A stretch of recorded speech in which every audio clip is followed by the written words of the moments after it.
Hey lawyers, what's the biggest video conferencing mistake?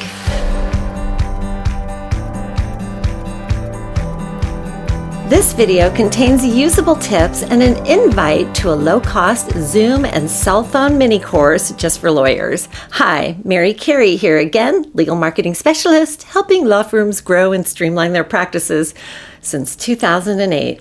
Zoom conference mistakes are played out every day in the media. Don't let this be you. Mr. Ponton, I believe you have a filter turned on in the video settings. You might want to take a look. Can you hear me, Judge? I can hear you. I think it's a filter. It is, and I don't know how to remove it. I've got my assistant here. She's trying to, but I'm prepared to go forward with it. I'm here live. I'm not a cat. I can see that.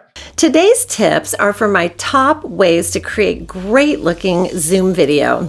Today's tips. 1. Go into preferences and touch up appearance.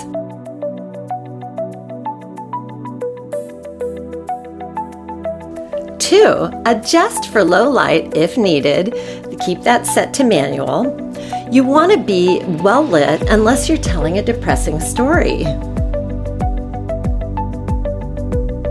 3. Stage your background. Remember, it tells a story to the viewer. Even the background has to make sense to the person who's looking at the video. Having professional looking and sounding video has never been easier, but that does not mean that it actually is easy.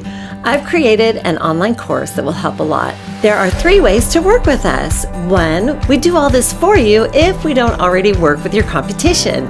2, online coaching for your specific project. Or 3, detailed online courses. And for a little while, if you need more hands-on help, get my Zoom self-study mini course that helps you set up your Zoom and inexpensive cell phone videos step by step. Go to marycaryu.com where you'll find online courses just for lawyers and jump into the Zoom mini course while the price is still low.